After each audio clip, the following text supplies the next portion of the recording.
Episode 225. Today we're joined by left-handed pitcher for the Altoon Curve, Blake Townsend.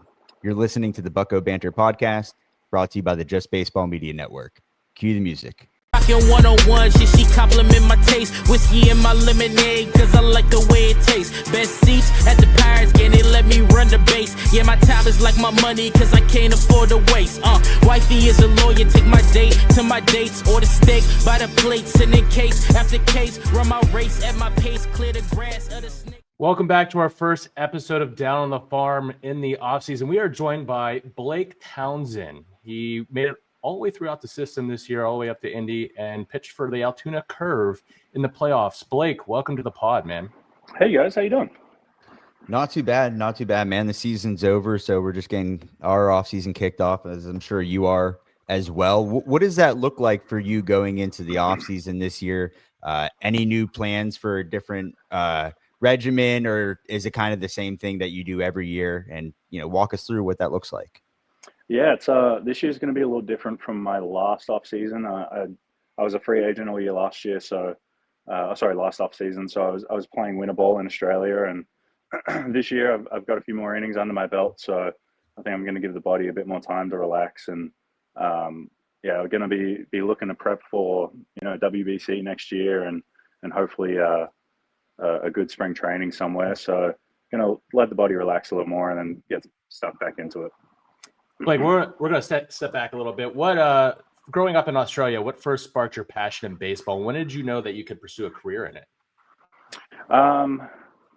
Honestly, for a long time, I think college was kind of the pathway that seemed more attainable. But probably not until I was about 16, 17, I was thinking, I could give this a real shot at pro ball. Started baseball when I was 10, and sort of took a little bit to figure out where I would be in the game, and if I'm a fielder or a hitter or a pitcher, or what I'm good at. But yeah, I'd say from probably 15, 16 on, the idea became a little more realistic of I might have a chance of doing this. And then I signed when I was 17. So, it was kind of came quick, but, thankful for every opportunity. There's been a lot of Australians that are in the professional ranks, even in the Pirate system. This year, we've talked to Robinson Smith, and then obviously Brandon Bidwell had an incredible year as well.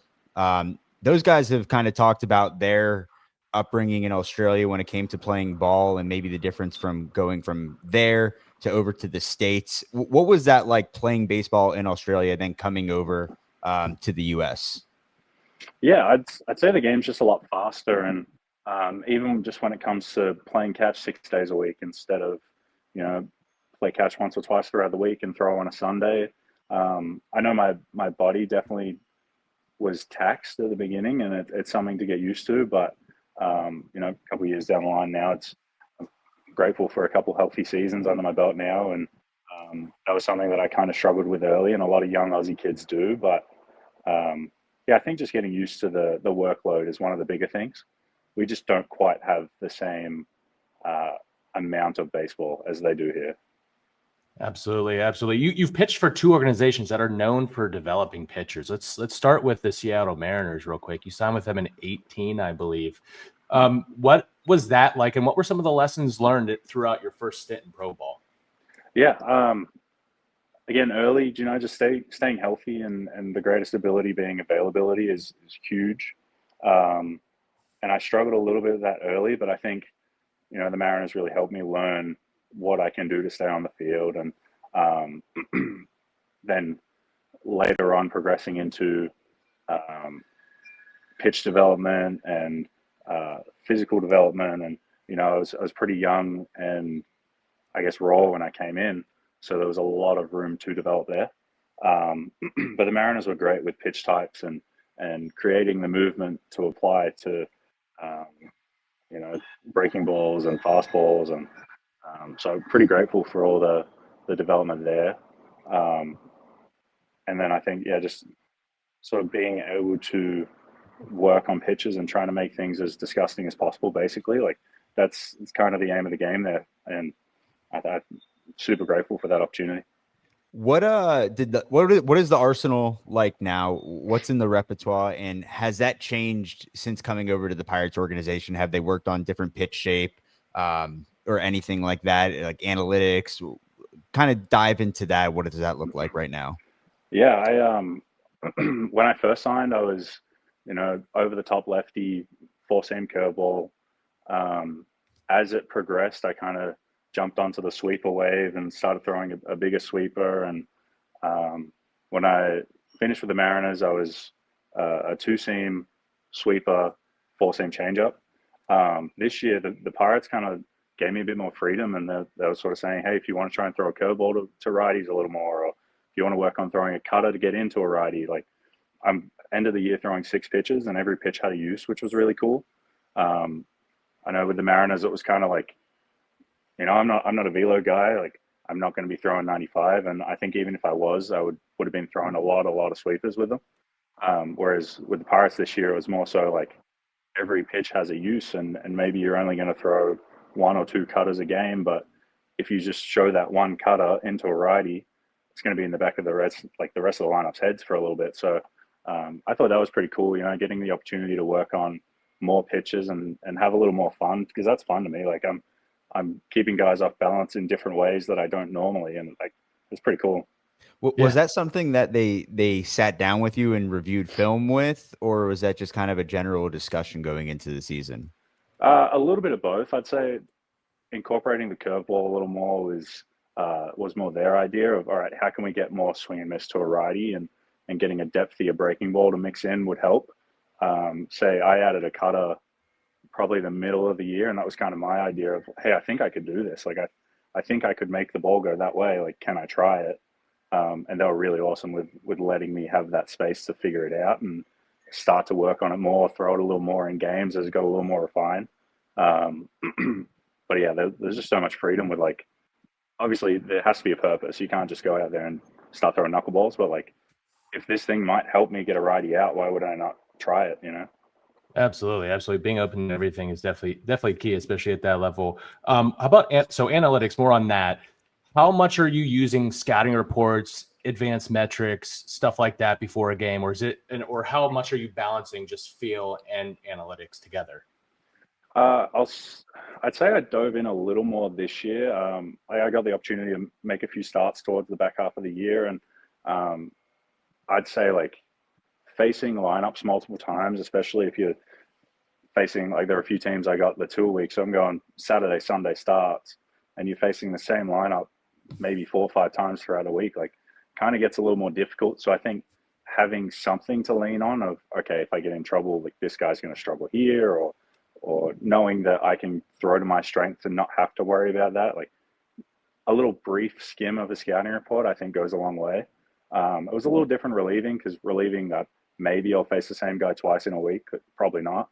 So it was a little different later in the year, and I think I relied on it a little more once I got into the rotation. But yeah, I think just having a little bit of feedback and a little bit of extra research is only going to help, because they're studying you. Like, they're going to have what you throw, and they're going up there with a plan. Like, you should too, sort of thing. Absolutely. Talk about the mental side of things when it comes to either being a relief pitcher, like you mentioned, getting into the rotation, because rotation, you're seeing guys multiple times, is a little bit more strategic. Is there a big difference, at least in your head, between the two, maybe regarding like the stuff and how you're using the arsenal? Probably less than you would think, honestly. Like, a big thing for me this year was, when I first got into spring training, I sort of sat down and we had our entrance meetings, and they were sort of telling me, like, you're here to throw strikes. Like, you're not going to overpower guys. Stuff's okay, but I'm not going to, like, blow 100 by guys. So my biggest strength is going to be in the zone and keeping guys off balance. So I think getting that sort of established in the relief role and then taking it to the rotation was kind of, I wasn't trying to change anything. Like, I wasn't trying to overcomplicate things. And of course, there's going to be the game day nerves that you don't really get as a reliever. When you just know you're available, it's kind of the same every day. But when you know it's your day, and, like, I'm going out there trying to hold the ball for 5 innings, basically, like, of course there's going to be nerves, but I try my best not to change too much. But it's definitely easy to go down that rabbit hole and try and do more and be someone else. Do you So do you sort of prefer fun to one or the navigate. other? I think I really like starting. Sure. But there's something about like you can't replicate the adrenaline of running into the game from the bullpen. And I think Right. that's something pretty huge that like you sort of rely on it without knowing, and then when it's not there and you're starting and you're trying to create that momentum from the first inning, it is a little different. So yeah, I probably prefer relieving, but I mean, starting's great fun too. Like it's just a different challenge. Yeah, I think there's some guys that are just cut out for relieving, and then there's guys that like to have more of an organized plan. Like I want to know when I throw, and I want to have this much time before a game. Like Brandon Bidwell, we had him on early in the year. I could tell that guy's a reliever right away, just by the way he talks and his mentality. So, but I think also having the ability to do both and having that versatility goes a long way too, especially with a small market team like the Pirates. The Rays have employed openers and the Guardians, and having guys that are able to give you multiple innings is definitely huge and good to have that versatility.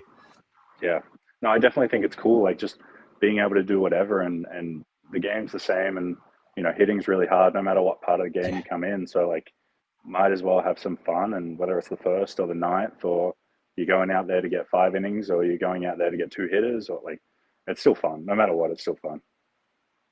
Blake, you've been at just about every level in the minor leagues. What's the biggest jump from level to level? Is there a stark contrast between going from Greensboro to Altoona or Altoona to Indy?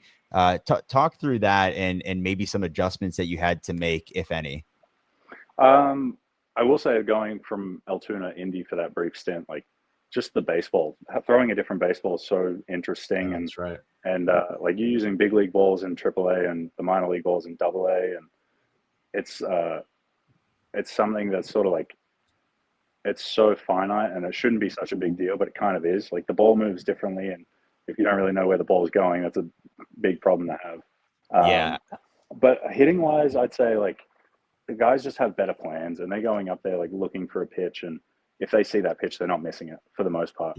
And you saw that, I saw that a little bit going from Greensboro to Altoona as well. It's just the plans are a little more refined, and guys are going up there, whether it's more strong-willed or like just a better idea of what they're looking for.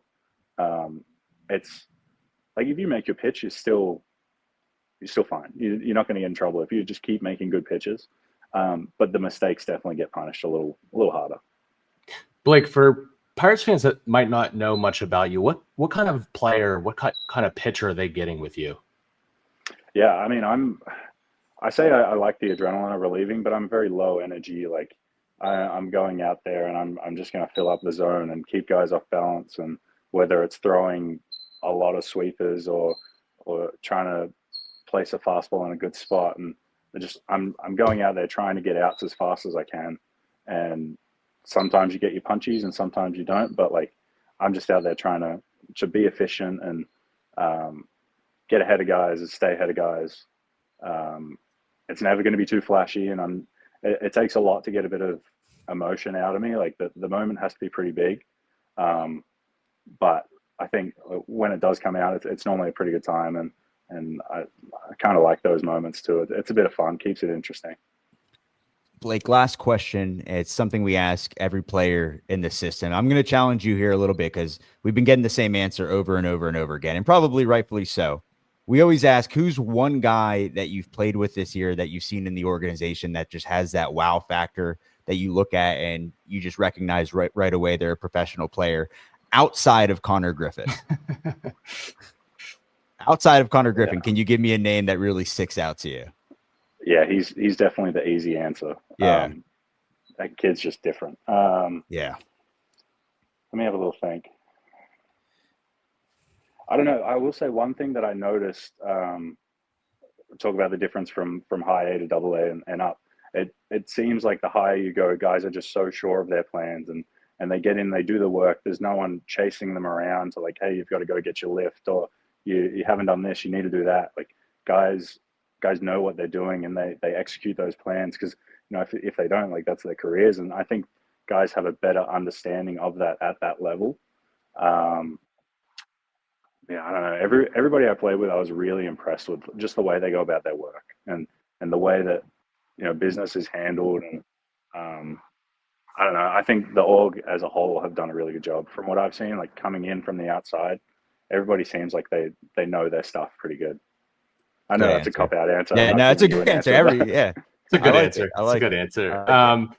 No, Blake, thanks for joining us, man. This was fun. Hope to see you around the complex. We're already counting down the days till Bradenton in the spring, and we'll be cheering you on the World Baseball Classic as well. Oh, thank you guys. I appreciate the time. Best seats at the Pirates game, they let me run the base. Yeah, my time is like my money, cause I can't afford to waste. Wifey is a lawyer, take my date to my dates or the steak by the plates. And